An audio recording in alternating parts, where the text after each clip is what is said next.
और जांच कैसे एनआईए करती है ये भी हम देख पा रहे हैं कि बिल्कुल तरीका अलग है और चप्पे दर चप्पे इंच बाय इंच जो जमीन है उसे खंगाला जा रहा है। आप समझिए कि पूरी टीम इस सड़क को यहां से लेकर वहां तक करीबन 30 से 40 लोग जो हैं वो धीरे धीरे एक एक कदम आगे बढ़ते हैं और तिनका तिनका उठा लेते हैं। सबके हाथ में ब्लैक कलर की पॉली बैग होती है और तिनका तिनका उठा करके उस सबूतों को इकट्ठा करते हैं। इस तरफ से शुरू करते हैं और बैरिकेडिंग जो है ये कहा गया है कि ये भी अब आगे की तरफ आएगा। तो इसका मतलब कि जो गाड़ियां यहां पर खड़ी हैं वहां पर जो एक बैरिकेड जो खुला हुआ है उसे भी कुछ देर में बंद किया जाएगा, यानी कि मीडिया को अब परमिशन आगे की नहीं दी जाएगी। और जितने भी बड़े अधिकारी हैं इस वक्त यहां पर मौजूद हैं, यानी कि एक ब्लॉक उस तरफ है और जो यहां पर जो रिहायशी इलाका है, जो बाजार का इलाका है, मंदिर के पीछे का चांदनी चौक का इलाका है, इसे भी बंद कर दिया गया है। वहां से भी कोई नहीं झांक सकता। इस तरफ से अगर लाल किला की तरफ अगर देखें तो लाल किला के ऊपर जो है ड्रोन उड़ाए जा रहे हैं ताकि उस तरफ भी जो भी कोई संदिग्ध हो या फिर जिसकी गतिविधियां संदिग्ध हो उन्हें हटाया जा सके। और यहां पर देखिए, यहां पर अभी फोर्सेज जो है उन्हें कहा गया है कि जो डिवाइडर पर चढ़े हुए लोग हैं जब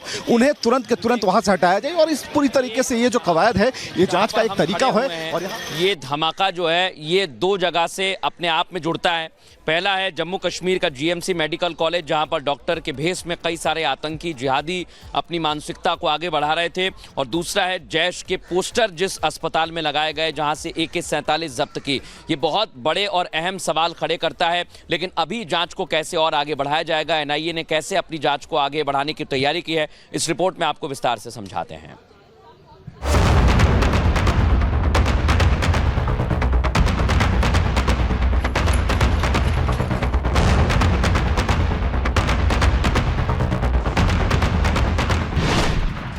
भारत में एक बड़े आतंकी मॉड्यूल का पर्दाफाश हुआ है जिसके तार जैश ए मोहम्मद और अंसार गजावत उल हिंद जैसे प्रतिबंधित संगठनों से जुड़ा था।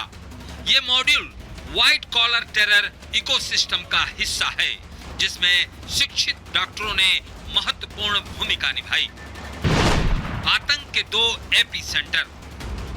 पूरे घटनाक्रम में आतंक का मुख्य केंद्र हरियाणा के फरीदाबाद में अल फलाह मेडिकल कॉलेज और जम्मू कश्मीर के श्रीनगर अनंतनाग के गवर्नमेंट मेडिकल कॉलेज है।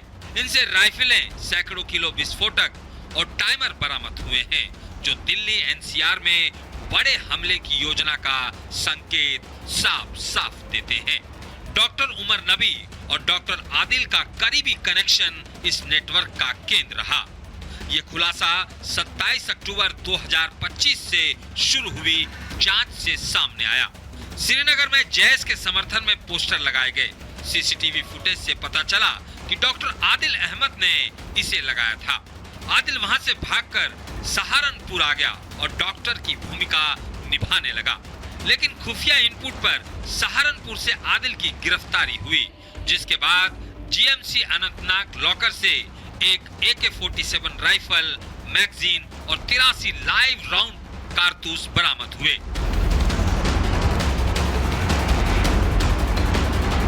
आदिल की पूछताछ से फरीदाबाद की लीड मिली, जहां अल फलाह मेडिकल कॉलेज से जुड़े डॉक्टरों का नेटवर्क सक्रिय था।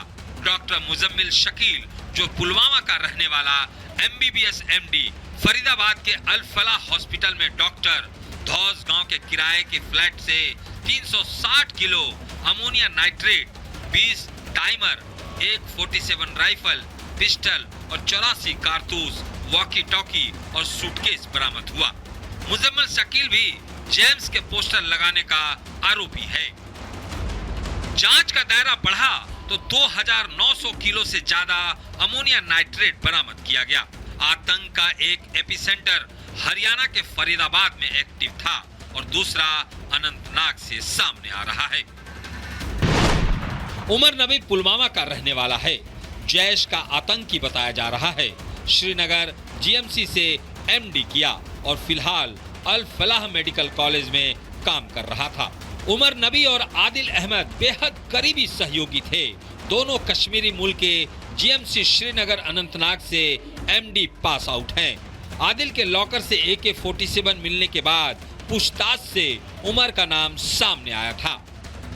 आदिल, मुजम्मिल और उमर फरीदाबाद के मेडिकल कॉलेज में साथ काम कर रहे थे, जहां विस्फोटक स्टोर किए जा रहे थे। आदिल की गिरफ्तारी से चेन शुरू हुई जो उमर तक पहुंची। जब रिपब्लिक भारत की टीम ने उमर के परिजनों से बात की तो उन्होंने बड़ा खुलासा किया। एज अ प्रोफेसर वो काम कर रहे थे वहाँ, वो मुझे नहीं पता कहाँ थे। लास्ट टाइम कब जा रहा है? मैंने कहा ना 2 महीने पहले। वो ज्यादा बातें भी नहीं करता था, बस अपने काम में मशगूल रहता था। कुछ रीजन मतलब आज की एक्टिविटी नहीं है, आज हमारे साथ ज्यादा बातें नहीं कर। वो तो पहले से ऐसा बंदा था, खाली नमाज कुरान बस। वो मतलब आप इमेजिन नहीं कर पाओगे कि वो ऐसा बंदा भी ऐसा कर सकता है। इमेजिन नहीं कर पाओगे। जैसे जैसे जांच आगे बढ़ रही है, कई बड़े खुलासे के साथ सवाल बहुत हैं। किस तरह के हैंडलर जुड़े थे? क्या लक्ष्य दिल्ली एनसीआर था? और नेटवर्क कितनी दूर तक फैला हुआ था? इन सब का जवाब आना अभी बाकी है, लेकिन फिलहाल 2 एपी सेंटर का भांडा फोड़ हो चुका है। एक फरीदाबाद और दूसरा जम्मू कश्मीर का Anantnag. Bureau report, Republic Bharat. जानकारी आ रही है इस वक्त जो सबसे अहम खबर है कि 3 बजे अमित शाह की एक बैठक होनी थी और गृह मंत्रालय की ये बैठक कई मायनों में अहम मानी जा रही थी। और इस वक्त जो एक खबर है कि सुरक्षा अधिकारियों के साथ अमित शाह बैठे हुए हैं और बैठक ले रहे हैं। हालांकि पल पल का जायजा ले रहे हैं, इंच दर इंच जो रिपोर्ट है वो अमित शाह तक पहुंच रही है। और ऐसे में कोशिश है कि अब तक की फाइंडिंग्स क्या है, अब तक क्या क्लू मिले हैं। और ऐसे में अब जब जांच एनआईए को सौंप दी गई है तो बहुत बड़ी जानकारी इसके पीछे छुपी हो सकती है, जो अभी कुछ पलों में बाहर आएगी। गणेश इस वक्त हमारे साथ जुड़ चुके हैं। गणेश, क्या जानकारी है, अपडेट क्या है?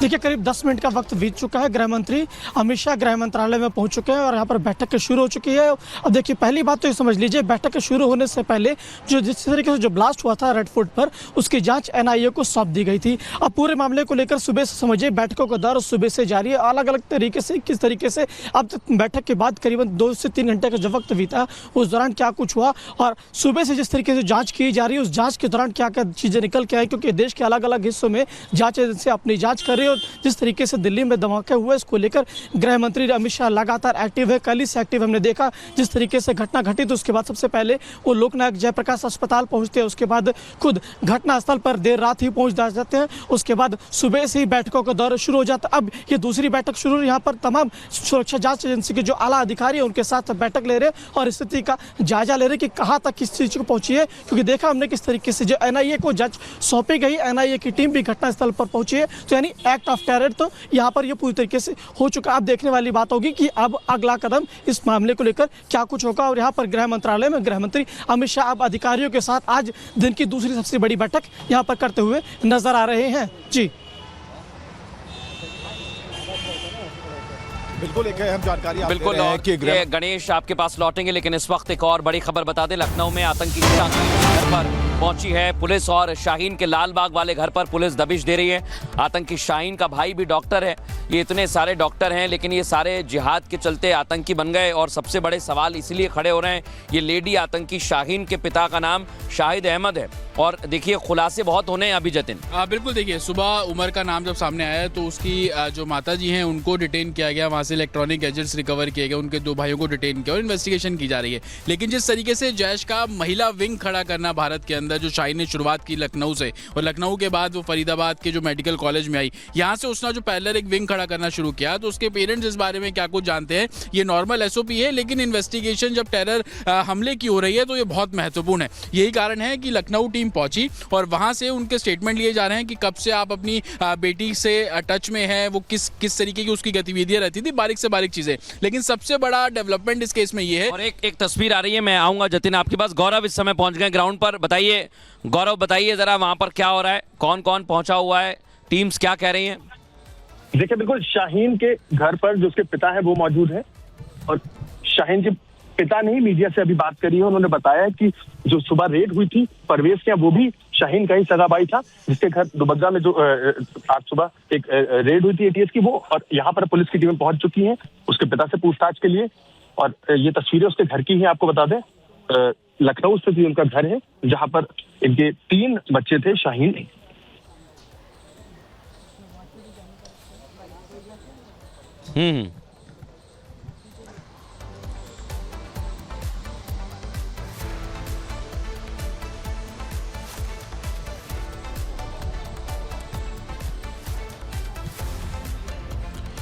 बिल्कुल, देखिए गौरव अभी हमें जानकारी दे रहे थे, जतिन अभी वहाँ पर 2 जो टीम है वो अलग अलग जगह पर पहुंची हुई हैं, परिवार वाले बात कर रहे हैं, लेकिन सवाल वही है कि ये एक समय तक छात्रों को पढ़ा रहे थे, कहीं ट्रेनिंग दे रहे थे, लेकिन एकाएक आतंकी बनना ये दिमाग में और बात पचती नहीं है, यानी इनके दिमाग में पहले से कुछ ना कुछ चल रहा होगा।